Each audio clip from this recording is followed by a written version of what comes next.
I had a blood clot that Sunday morning. She kept calling her name and she kept saying, "Help me." That became our challenge in surgery to try and control that bleeding. Your case was sufficiently complicated. Several teams were involved in your care, and there was quite a crowd of people trying to take care of you. I told God, I said, "Hey, God, you can't do this to me. I can't take it." He put you on a bypass pump, and that's what saved you. You were one of those people that I was like, man, if we can get this lady back, she is going to be an amazing story. We'd go in there 2 or 3 o'clock in the morning to check on you, and you'd have a family member there for you, and I think that really helps somebody. You never said no. You always had determination, always. Your attitude and motivation played a huge role in your recovery. I think that when people talk about and say miracles, and they look at me, and if there was ever any doubt in your mind about miracles, you're looking at a walking, living, breathing miracle. Well, hello, and thank you for joining me. You know, we never know what we're going to face in life. That is certainly true in my case. As I was going about my daily life, I suffered a major medical emergency back on August the 25th. I would spend the next 54 days in intensive care and rehab. On my journey to recovery, I had the support of my family, friends, and this wonderful community.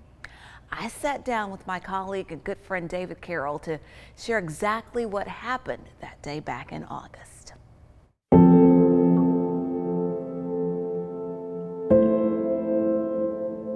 I had a blood clot that Sunday morning.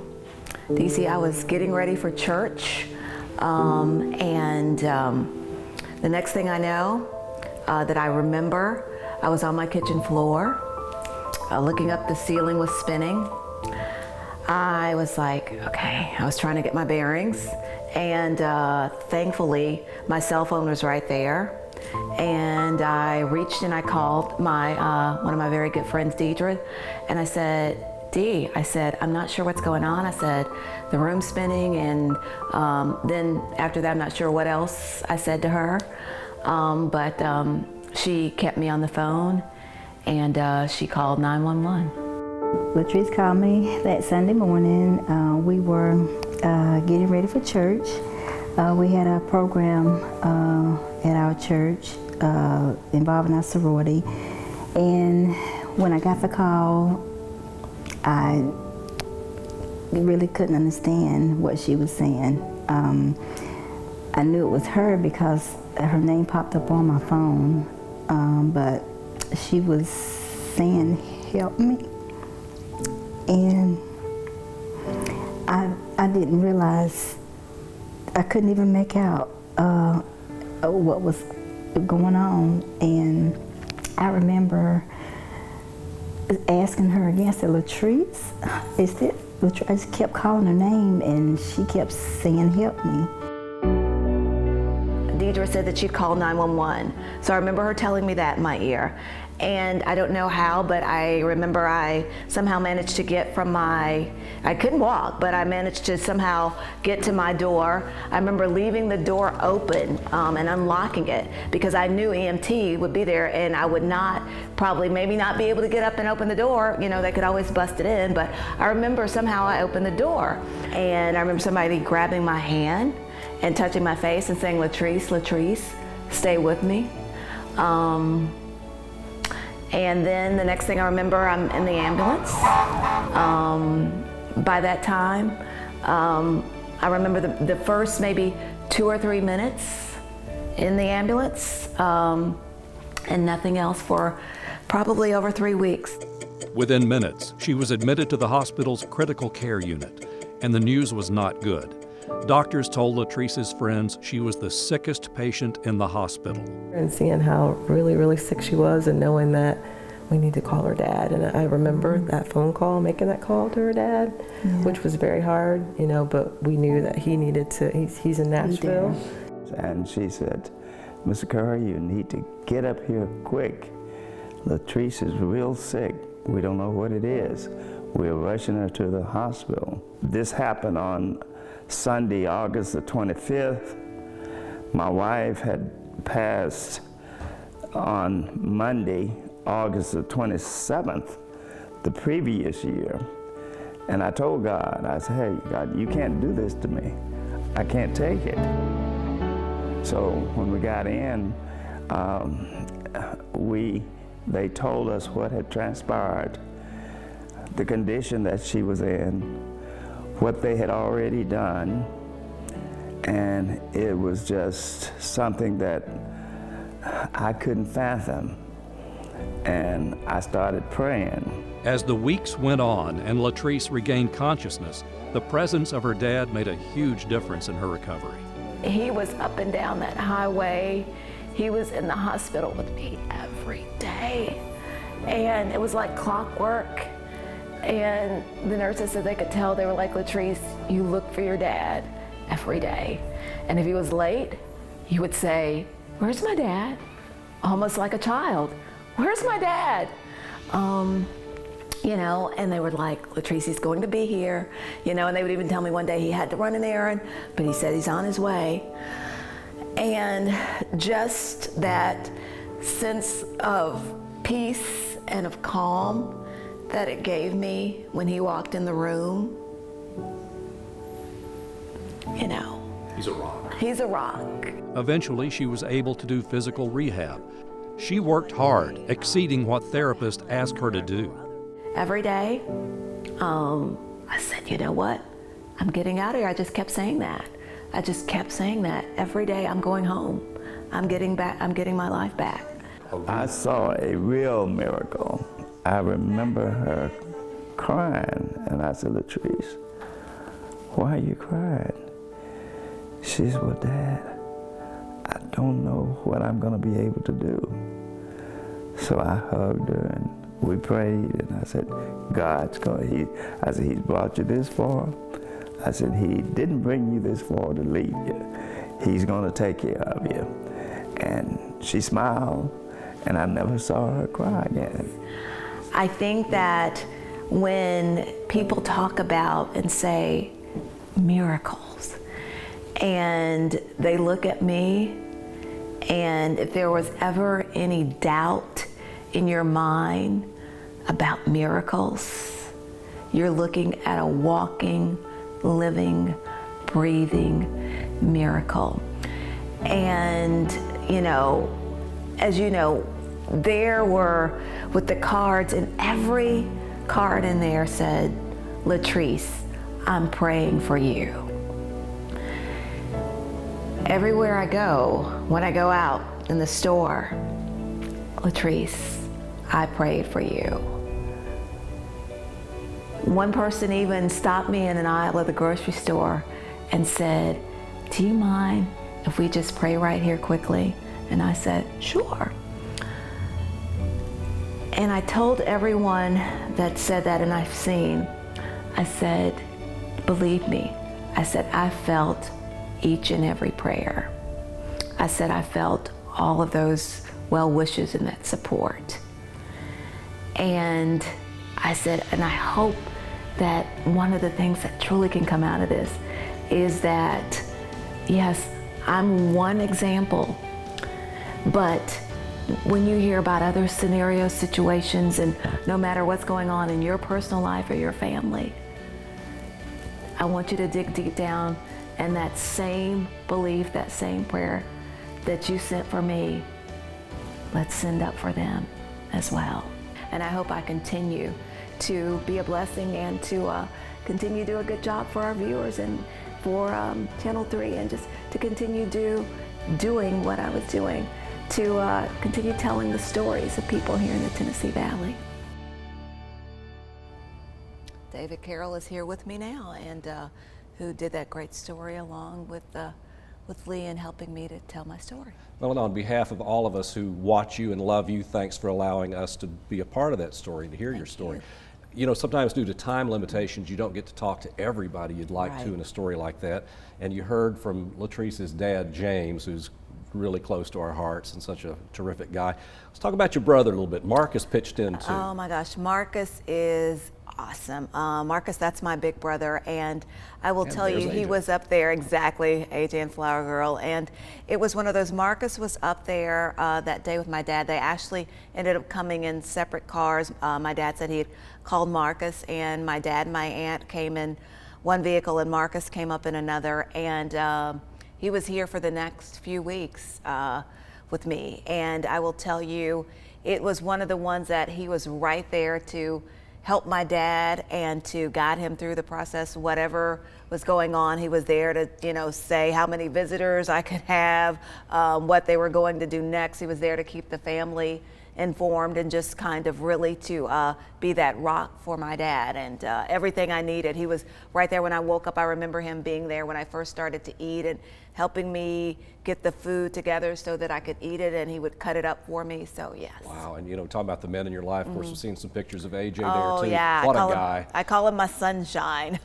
They're S-O-N-shine, and so, you know, it really is. I'm so proud of him because you saw there on his high school graduation, but then after the time I just, as we said, just dropped him off for college. So, and there it is right there, that picture of me hugging him, leaving in his room.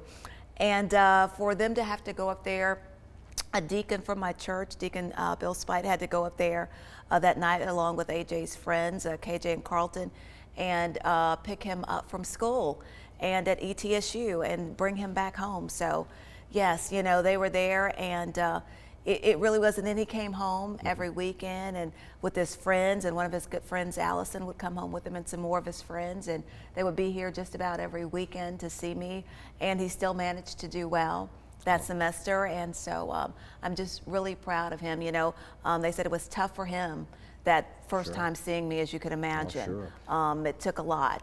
And, you know, I also want to say thank you to one of my dear friends, Daryl, who you met, who was there like by my bedside every day too, and with my dad and my brother, and just, you know, the support. Even when I was sleeping, I just still had that, and I would wake up and look over there and see them. And that just made a huge difference, yeah. The men in LaTrice's life are just angels. They wonderful. Really are. And speaking of AJ, you know, we didn't get to interview him for the story because he was busy in class. Yes, exactly. But he did send a little message. Mom, we are so happy you are finally back to work. Everyone missed seeing you on TV, including me. We are so proud of how strong you are and how strong you've been throughout this whole process. I know your coworkers and your viewers are glad to have you back brightening up everyone's day. Welcome back, Mom. I love you. I'm glad AJ got to be on our special too. Yes, I am too. Thank you, AJ. I love you, son. Thanks for that surprise, DC. All right. Well, coming up on my journey to recovery, I sat down with the doctors and nurses at Erlanger Medical Center who helped save my life. You were sick. You were probably the most critically ill patient in the hospital. Everybody made a judgment decision, and it worked out remarkably. I remember the first time you came back after being in the hospital, I didn't even recognize you. The ICU staff and nurses will share more about what happened that day I entered the emergency room. That's coming up next. Welcome back, LaTrice. Welcome back, LaTrice.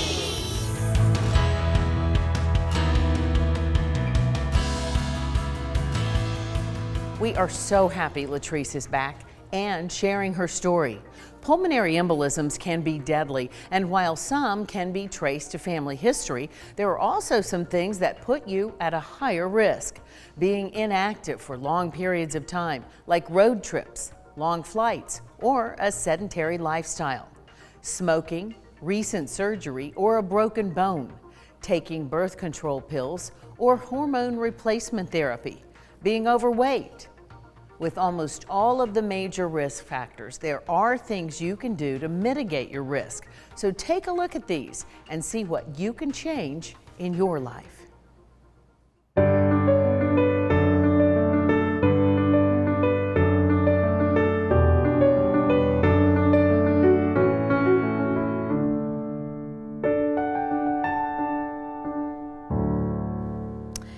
I can't say enough about the firefighters and medical team of EMTs, emergency room staff, doctors, and ICU trauma nurses who helped save my life. They are truly the best anyone could ask for. But not only are they incredible medical professionals, but their level of compassion and care definitely makes a difference.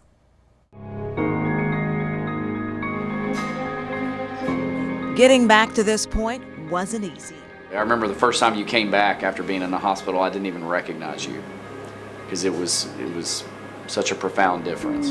I love you. In addition to a miracle, I had a lot of help. You were one of those people that I was like, man, if we can get this lady back, she is going to be an amazing story. It started out as a typical Sunday. I was getting ready for church, and the next thing I knew, I found myself on my kitchen floor. I looked up and the room was spinning. I wasn't sure what was going on. I grabbed my cell phone and called one of my good friends, Deidre, who kept me on the line and called 911. She and her family were soon at my home, along with firefighters and EMT. From there, things get fuzzy, and I don't remember much about the next 3 weeks. I don't think you remember how sick you were. You don't remember that your family really was there. I didn't really remember, so I wanted to sit down with the medical team who helped save my life. Seeing them and hearing from them was both surreal and very emotional. The trauma ER staff was the first to see me that day. I was down there actually seeing a different patient, and I got pulled in by one of the ER nurses going, hey, there's a really, really sick lady in 17. Can you go lay eyes on her? I said, absolutely. So he did. A CAT scan showed there was tons of blood in my abdomen. We got you back to the ER, we fired massive blood resuscitation, and that's my job as well. We started that up, and you responded very, very well actually to the blood. But I was still in critical condition. Your case was sufficiently complicated that when I went to evaluate you, you were actively being, several teams were involved in your care, and there was quite a crowd of people trying to take care of you. The clock was ticking on what was known as the golden hour. Particularly after traumatic injuries, if we can get a patient stabilized enough and get them into our care within an hour, we can treat most life-threatening traumatic injuries pretty effectively outside of head injuries. Thankfully, the ER staff was able to get me stabilized and thought to call in the ECMO team. ECMO stands for extracorporeal membrane oxygenation. Simply put, the ECMO machine replaces the function of the heart and lungs. It was pretty obvious to me at that point that that clot was obstructing the blood flow forward to your lungs, so you had right heart failure from those clots. I was stabilized enough to undergo surgery. I had a total of 7 surgeries. We did what's called a damage control procedure. We did everything we could to stop the bleeding. That first night was touch and go. My family and friends turned to their faith for comfort and guidance. Then I know she's a private person, but I called everybody and I was like, everybody I knew to pray. Those prayers were answered. Doctors told my family I'd made it out of a pretty impossible situation. Praise the Lord. But I wasn't out of the woods just yet. I was then moved to the trauma ICU where another incredible team took over. So I touched your stomach and I was like, there was no give. I was like, this is really bad. But there were signs of hope. You were following commands pretty quickly after you got to us, like the next day, which is not what we expected. It was soon time to start physical therapy, something I wasn't prepared for. Physical therapy started with you, I think, about 3rd week, and at that time, sitting you up for even 5 minutes, I think Tanya and I did, and it was excruciating pain for you. I think you ended up being a little over 65 pounds more than your weight. That much fluid, so you're having to shift your body based on all this weight. As tough as physical therapy was, nothing was going to stop me from working to get my life back, which included my most important job of all, being a mom. Never said no. You always had determination, always. And whatever I said we were going to do, you did it. No matter whether it was a good day or a not so good day, I always tried to smile. And I knew I could count on my amazing support system of family and friends. And I think your dad and your family just pushing you. I think you had the will anyway, but I think that made a big difference. Daryl was holding your hand. They would spend the night. Whether it was some of the organizations that I'm involved in or my church, that support made a huge difference to both me and my family. Everyone was praying and helping us, and we definitely had some shoulders to lean on. Remaining positive was a big part of my recovery. Your attitude and motivation played a huge role in your recovery. So, and I do want to say too, one person that you talked about a whole lot, even when you were kind of confused, was Flower Girl. Yes, I did. You all heard about Flower Girl. There were pictures of Flower Girl in my room. Each day the staff came into my room, they went above and beyond to make sure that I was not only physically, but mentally and emotionally taken care of as well. And I remember calling you all my medical angels that night, and just telling you all, you know, you may not realize the impact that you have, the power that you have, but it is truly amazing and awesome. It's gratifying to see patients come back and visit and go, I had a part in this. And that helps me to keep going as a nurse, because, you know, there are days that you kind of go, I can't do this anymore. And then it's like seeing you and people that come back, it makes it worth it. Well, they are incredible there. As you heard from the Erlanger staff, I lost a lot of blood before and during my emergency surgery. Dr. Robert Maxwell told me that a cardiologist placed me on a bypass pump when I was in the emergency room, which stabilized me enough to go into surgery. My major organs were damaged, we suspect, from a fall I had suffered before emergency workers arrived. And surgery was a challenge because of the amount of blood loss. You were on something that we call the massive transfusion protocol, where the blood bank is just continuously sending up blood products as it pours out of your body, we can replace it.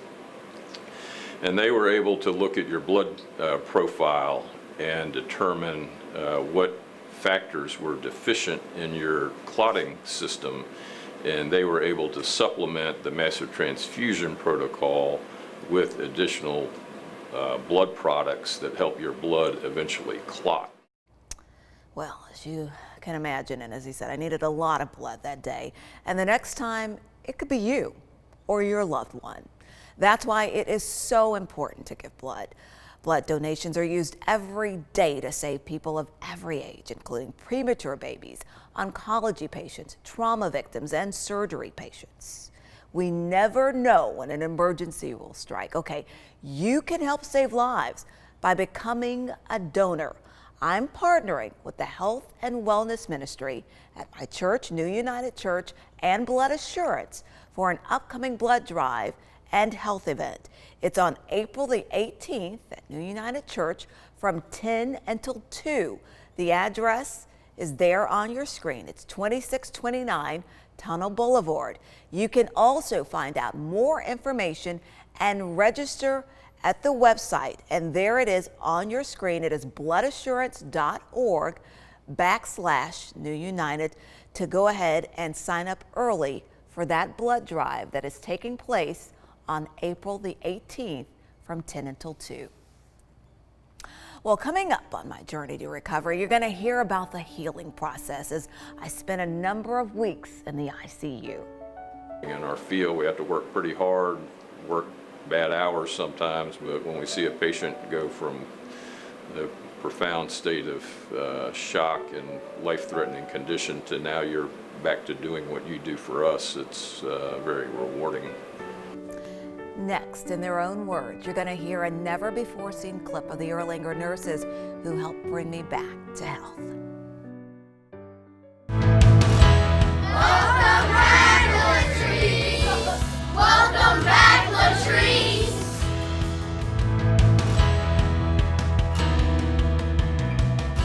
we're grateful for LaTrice's amazing recovery.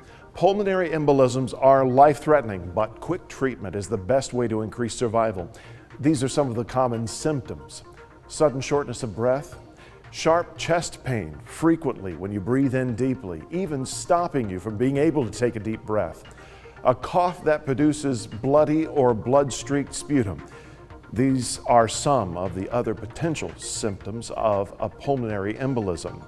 You should seek urgent medical attention if you experience unexplained shortness of breath, chest pains, or a cough that produces bloody sputum.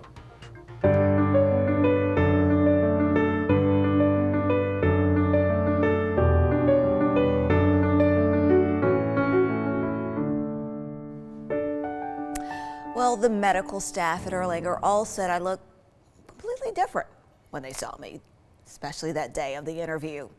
There had been quite a change since those 54 days that I spent in ICU healing and getting better. In a never-before-seen clip, the nurses talk about what that process was like. If this lady survives, it's going to have to be because of Jesus Christ. Like, he is going to have to save this lady. She needs divine intervention. And I will do everything I know what to do and work as hard as I possibly can to get her to that point. So when I saw you walk in the door today, I mean, it just kind of floored me, to be honest with you. You looked phenomenal, and you were talking, and to go from someone who is, unconscious, not responsive, and having horrible vital signs and just looking, literally like death, to seeing you today, it's phenomenal. I'm so proud of you. I'm so proud of your fight. I'm so proud of your family. First time seeing you still with the breathing tube in your throat and on the ventilator, 60 plus pounds of extra fluid on you from just the resuscitation and everything, all that fluid shifting, really still unresponsive, not doing anything in the bed, to that day that you walked back into the ICU right before Christmas, like you were saying. It took me a second to figure out, did we take care of this patient? I don't remember. It's like, you look totally different. Yeah. And it's that's kind of one of the things, as we talked about earlier, that at least keeps me going. Because I know that week when you came in, it was you and also another patient that came back, and that was a week that I was being very depressed at work because we had a lot of bad patient outcomes that week. And then when you walked back through that door, it kind of relit that spark of hope that we're actually can restore some people back to the way of their life and actually give them a second chance. You were 60 pounds heavier, all the fluid, you could barely do that. And seeing you now, to me, you're a walking miracle. That's what you are. I was there with Jill the first day that you came up to our unit after the OR, and like everyone has said, with your vitals and how much blood products you had to receive, it didn't look good, but seeing you now, it's just incredible. And I think you give us a lot of credit, but you need to give yourself a lot of credit too, because I think that you did a lot too. Your will to live and your spiritual and your mental strength is what got you here as well. So thank you for visiting us, because that's kind of what makes our job, why we do what we do, and keeps us going. So it's very rewarding. Got to see you was day 2 or 3. You were still really sick, you were on the ventilator, you were on a lot of sedation. And Jill was your nurse that day. And I saw your face and it looked familiar to me. And I remember walking to Jill and saying, Jill, is this Miss LaTrice from Channel 3? And she said yes. And it devastated me. Because honestly, I've watched you ever since I can remember on Channel 3. My mom and I getting up, getting ready for school and stuff in the mornings, that's the news that we watched was Channel 3. So I was like, Jill, I know I don't know her personally, but this is devastating. And I think you're such a huge part of our community, and we all love you very much, and we're all very proud of you. And like Kristen said, you do give us a lot of credit, but you really need to give yourself a lot of credit, and God, of course, because, what you went through was very crucial and very critical. And you pulled through and you have a second chance of life now, but a lot of that is because of the good Lord above and your willingness to want to get better. I will tell you that it was, someone asked me how did it feel the first time I walked back into the ICU. I think it was around Christmas when I came to see you all. And it was surreal. It really was, because I think if I can explain to you all, for someone who's able like today to walk back out and to walk into normal life, when you feel like sometimes the walls are closing in on you there, and some days were harder than others, and that was just your little world then, and it really was some days, and it did take everything that I had, and I can understand that a patient has, to fight through that, to say that I'm going to get out from beyond these walls and I'm going to be able to walk out of here. So it really was, and then I had forgotten actually, and my son actually pointed out, that's where your room was, Mom. And the first time I saw it, it was empty, that I walked back in there. But I remember being in that room. And some of the difficult days, but then I remember the good days too, of getting better and saying that I'm gonna get out of here. And you all always coming in there with a smile on your face and saying, you can do this. Getting me up, sitting me up, walking. So I just say to each of you again, to keep doing that, because you never know which day and when that patient really needs that the most from you all. So keep doing that for your patients, each and every one of them. And for the families too, providing them with that security and that reassurance. Sometimes, as you said, Dakota, good or bad, you know, just knowing and just being there. So, thank you, you all. We are so fortunate in this community to have men and women like all of you. We never want to be here, but if we have to, if a family member has to, it certainly is good to know that you all are here to help take care of us. I just want to say thank you. And I love you guys. And I will never, ever forget what you all did for me. Thank you all so much.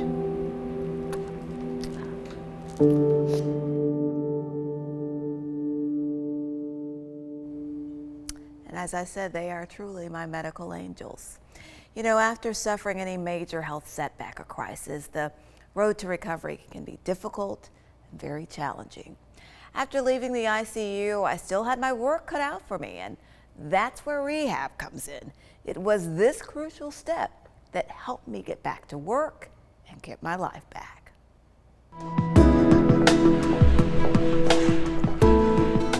I had finally reached my goal and made it out of the trauma ICU. When I looked at her medical chart, I said, wow, how does this happen to somebody who's so young, who's healthy? You know, before you had come into the hospital, you know, some people had told me about you that you were active, you're busy, you're hardworking. But it did happen to me. I suffered a blood clot, and I wasn't quite ready to go home. Nobody planned to be here, and virtually no one. I certainly didn't, but I found myself at Siskin Rehabilitation Hospital. I always like to say, the acute care hospital is there to save your life, but our job is to help get your life back. And that was exactly what I planned to do. So you already had that sense of recovery behind you already, that you had already come so far and now you were here, and so there was already a certain amount of success driving you forward. But we still had a long way to go, and you knew that as well. I did know that. And that road to recovery included pushing myself every day.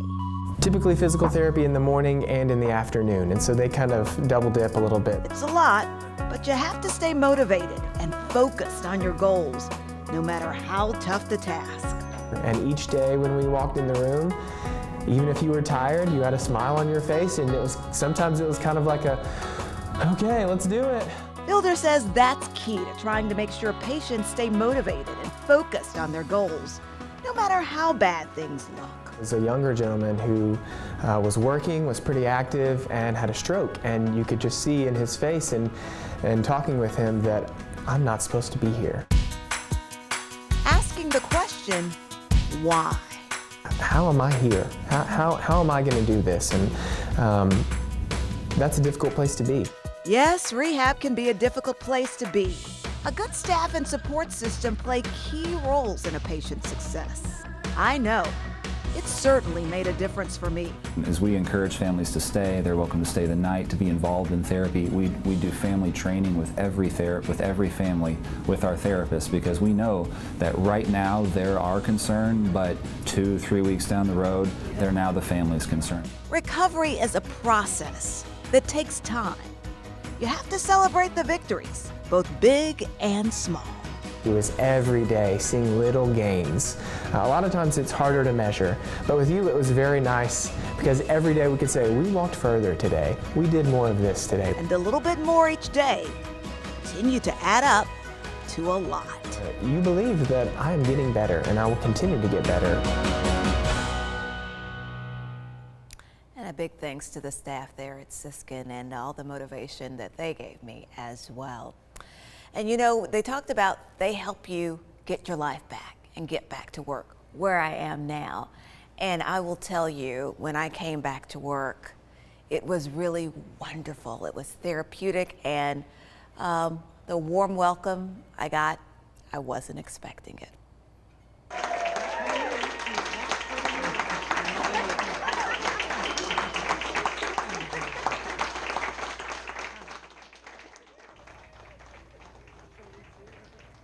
That was very touching that day to see everyone from upstairs and downstairs there in the newsroom welcoming me back. Well, coming up next on my road to recovery, there's a stark contrast to what I look like now to what I look like my first night in the ER. I honestly thought that it would be, after everything that you had been through, at least a year and a half before you went back to work, so I'm glad to see you're getting back to work.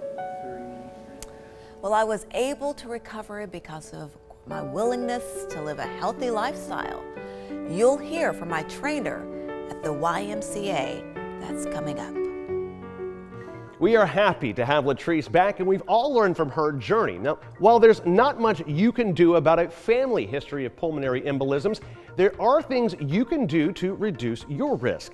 Stop smoking, lose weight, exercise regularly when just walking, get up and move around at least every hour whenever you travel. Flex your ankles every 15 to 30 minutes. If you cannot move around, drink lots of water and wear loose fitted clothing when you travel. Wear compression socks and avoid crossing your legs. Now, these steps can't guarantee you won't have a pulmonary embolism. It will reduce your risks.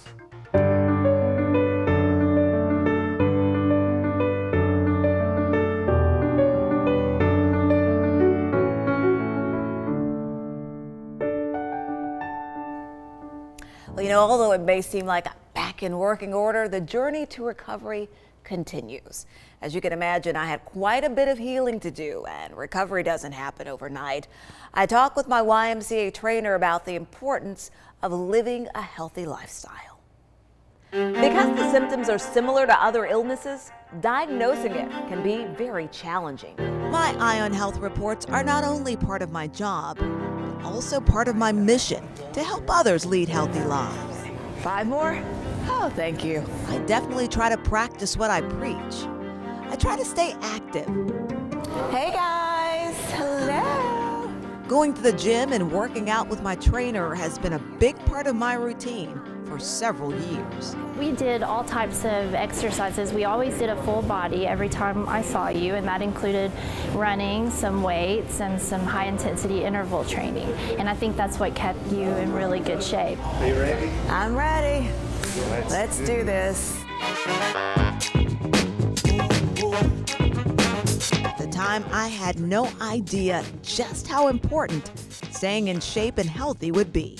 To be able to handle life situations that come when you don't even know they're going to happen. But for many things such as surgeries that are upcoming or any kind of injuries you get, just being fit already helps you recover faster from those types of things. That was never more important than now. Back in August, I was rushed to the hospital and suffered what we later learned was a pulmonary embolism. You were sick. You were probably the most critically ill patient in the hospital. The road to recovery wasn't easy, but I continued to defy the odds. After being in bed for 3 weeks in trauma ICU, getting started on rehab was a challenge. One of the biggest things is when you aren't moving, you've got all these medical problems going on, and being sedentary can cause even more problems. With your lungs, with your muscles. Our muscles waste really quickly when we don't move. So I had to get moving, but that was a challenge to say the least. Once I did, my recovery really started to come into focus.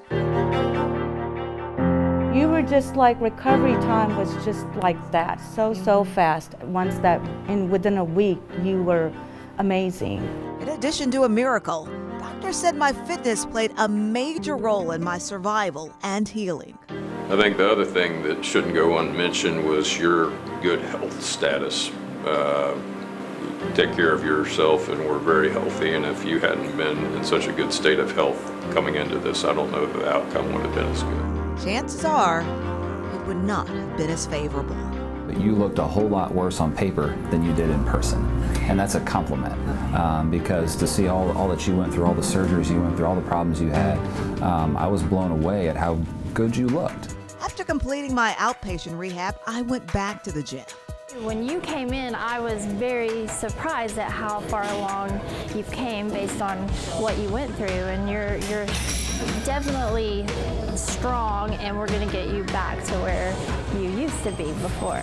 There you go. Doctors and fitness experts say it's important to stress the importance of staying active, eating a healthy diet, not smoking or drinking alcohol in excess. They say reach out if you need help taking that first step. And that's important for all people to know that we're here to help them get through those struggles. Once you take that first step, it's up to you to make the commitment and stick with it. It's not always easy or fun, but remember, it's your health. It's your life. And so I didn't have to worry about when we weren't together. You were always working out and doing things on your own. And I am back at the gym. It would not have been an easy recovery had it not been for my family and my friends. You heard earlier how my good friend Deidre stayed on the line with me as she called 911. She and my other friends, Tanya and Yolanda, stayed with me at the hospital for days to come, and that really helped the healing process.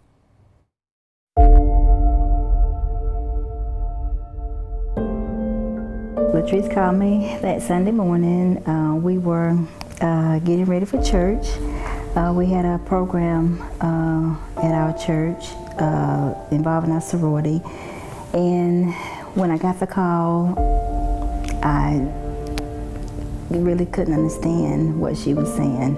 I knew it was her because her name popped up on my phone, but she was saying, "Help me," and I didn't realize, I couldn't even make out what was going on. And I remember asking her again, I said, "LaTrice, is it LaTrice?" I just kept calling her name, and she kept saying, "Help me." And by this time I started screaming to my son and my husband, "Something is wrong with LaTrice." And I remember telling my son, I was still trying to talk to her, and I could. Then it was a silence on the phone. So I just told him call 911 because I didn't know if someone had broken her house. I didn't know if she was held hostage. I just didn't know what was going on. But I knew when I did hear her voice, the tone of it, I could barely make out what she was saying or even if that was really her, because it was such a low, helpless voice. And just instinct, I knew something was wrong. And in my mind, I thought, oh, maybe she didn't eat, she got dizzy, she fell down the steps. He's like, well, you know, we'll figure out where she's going and then we'll meet her there at the hospital. I didn't have any idea of how sick she was until we got to the hospital. And seeing how really, really sick she was and knowing that we need to call her dad. And I remember that phone call, making that call to her dad, which was very hard, you know, but we knew that he needed to, he's in Nashville. And then we also started thinking about AJ and like her son and like, okay, we need to make sure that all the family knows how serious everything is. And I know she's a private person, but I called everybody and I was like, everybody I knew to pray, I was like, we need to pray. I just didn't even say who it was. I was just like, I have a really sick friend. I called all my friends, everybody, my friends out of state. I was like, we have to pray because I have a friend who's really sick and I don't know that she's gonna make it. Yeah, praise the Lord. Oh my God. I don't know anybody who could survive what she did. You know, it's the grace of God. It truly was, but great support system and great friends there. Well, still to come, I wanted to take the time to thank the viewers who sent me cards. Yeah, loads of cards on my road to recovery. I know how it is. If you're sick and you get a card, it just helps you along. And prayers too. I love all. Oh, how sweet. I got to talk with two really great viewers who sent me some well wishes and special cards.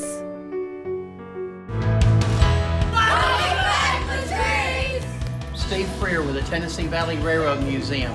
We've missed you. Welcome back, LaTrice. We are so thankful LaTrice's recovery has gone so well. Her life was saved in those first hours by a talented medical team, technology, and blood donors. It took an awful lot of blood to save LaTrice. You can help save lives by becoming a donor. Go to bloodassurance.org to find out more about donating or to make an appointment or be part of the blood drive organized by LaTrice's friends and family on April 18th from 10 a.m. until 2 p.m. at New United Church on Tunnel Boulevard.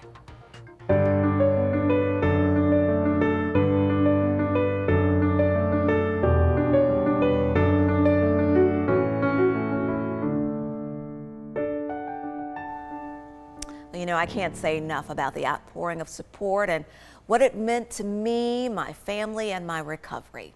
From my church family at New United to a number of organizations that I'm involved in, you know, when it came to your compassion and your kindness, it meant the world to me and to my family. So for my family and my close friends who were by my bedside, to those who delivered food and sent cards, I wanted to say thank you to each and every person who helped during my time of need. My father talks about the amazing support that he and my family received while I was in the hospital. We just continued to pray and just all sorts of support from her church, family, her sorority, her links, her Jack and Jill organizations. They were just so tremendous and helpful, and everyone was praying and helping us, and we definitely had some shoulders to lean on, and we were just thankful that we were able to be in that type of situation with what was going on with LaTrice. It was a long struggle. Many days we would go up. She didn't know we were there. It wasn't easy at all, but we knew we had the Lord on our side. I'm a person of faith, and I believe that God, I don't believe, I know that He does hear and answer prayer.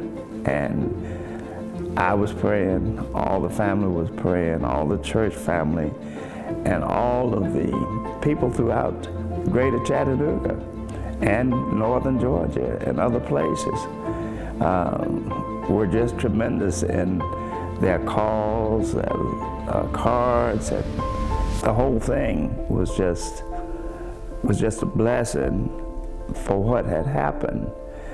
And you know, regardless of how serious things are, there's always something that brings out the best in you, makes you stronger.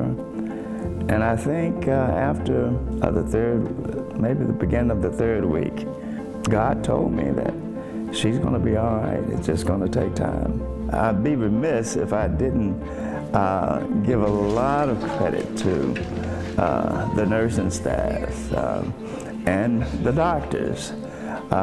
They were just so dedicated and protective of her, and I could call anytime at night.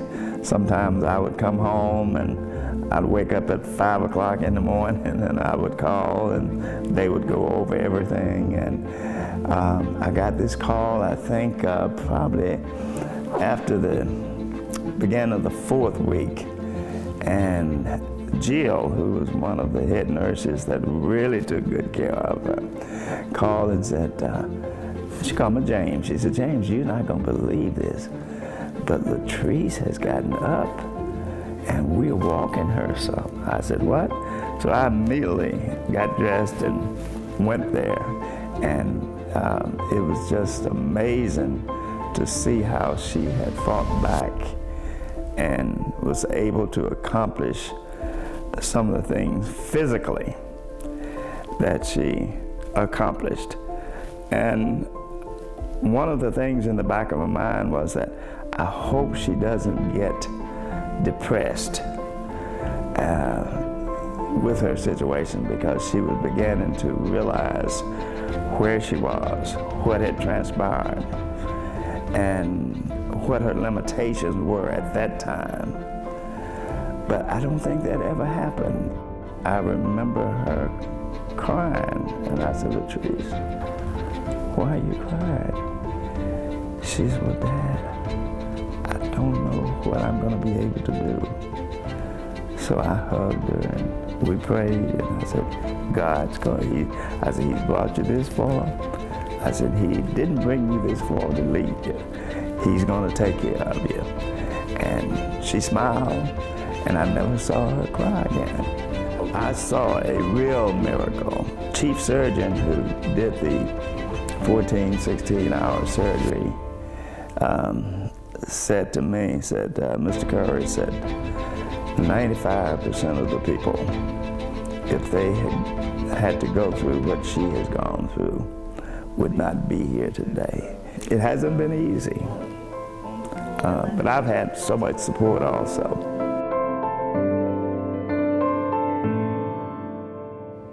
My dad, of course, was awesome, and boy, and to all those who gave us so much support, thank you so much. It is so appreciated, truly appreciated. Well, our viewers certainly made a difference in my recovery. They will often say, you know, you're like family. And guess what? We love to hear that, because I know personally, I don't take that for granted, being invited into your home each day, because you have choices. And when you choose to invite us in, I say thank you. And you know what? That's what I want to say to all of our viewers. Thank you. Many of you continue to ask about our dear friend and co-worker LaTrice Currie. She remains in the hospital after a medical emergency. Once the station knew more about what had happened to me and that I'd made it out of the woods, they let viewers know that I had suffered a medical emergency and wouldn't be on air for a while. Our wonderful viewers wanted to know what they could do. hopefully soon LaTrice can open those cards and read all your wonderful best wishes, thoughts, and prayers, and just keep that positive energy coming. Boy, did they respond. The cards kept coming. They made me laugh, some even made me cry, but I was touched and moved by all the heartfelt messages and wanted to say thank you to everyone. I even made a few stops. I want to hear a big SBA welcome for Miss Currie. The elementary students at Silverdale Baptist Academy let me know they were thinking about me with these special cards they made that had sweet messages to get well soon. You all drew some of the nicest pictures on there. You said, "Get well, Miss Currie. We're praying for you. God loves you." And I just thought, how beautiful is this that we have young people and we have children and we have students and kids who are doing this. Children can truly set an example for all of us. So I just want to leave you again with the absolute biggest, heartfelt thank you. I was there to thank them, but I also got quite the surprise. To speak, oh my gosh. First of all, you're just too cute. You're just too cute. This card from a Chattanooga viewer said, "Your positive attitude, fighting spirit, and unwavering courage never cease to amaze me. Despite all you've been through, you never lose faith, never give up, and always find a reason to smile." Well, our viewers definitely gave me a reason to smile. I'm so happy that it touched your heart. When I heard that you were ill, I said, I've got to send her a card. I felt the love when I walked in. So I was so happy that it touched your heart and that you enjoyed it. Thank you so much. Because I prayed for you every night too, and every day. Well, I appreciate that. I really do, because as I said, those prayers were felt. This card was from a sweet North Georgia viewer who said, "I know you're glad to be back home. We can all breathe a sigh of relief." It was signed, your #1 fans, Ed and Janice Lawson. Hi, Miss Lawson. Come on. Hi. Miss Lawson said she simply wanted to let me know that she was thinking about me and praying for me. Well, I had to let you know you were missed. Thank you so much. You have been so missed. No, you know, I met you at a women's expo. Okay. In Chattanooga. And you were so warm and so kind. Thank and you. That's I hope I was. Ladies and gentlemen, look who's back. LaTrice Currie. I am so happy to be here at our annual Share Your Christmas food drive. Miss Lawson says she had been keeping up with my progress and knew I was getting better when she turned on the TV and saw me at Share Your Christmas back in December. I'm so happy to be here. And I said, oh, she's back. She is back. She's looking good. I did. I made a visit there, and I think you're talking about in December, probably for Share Your Christmas. Yes. That brief visit was my first time being seen on air since my life-threatening health emergency in August. I was glad to be able to take part in a station event to help serve our community. I care about this community. And the community cares about you too. Thank you so much. Thank you so much. Well, you know what? People like you, Miss Lawson, make my job so much easier and so much better. And praise the Lord. Thank you so much. I appreciate it. Miss Lawson, who has a green thumb, gave me a flower to remember her by as I got ready to leave. And count your blessings. Yes, Water it. yes, I am. A live little girl. Oh my, you're so cute. Oh, I love you, and I'm going to keep my flower alive. All of these stories can be found inside the WRCB app. Thank you. I'm so glad to be back.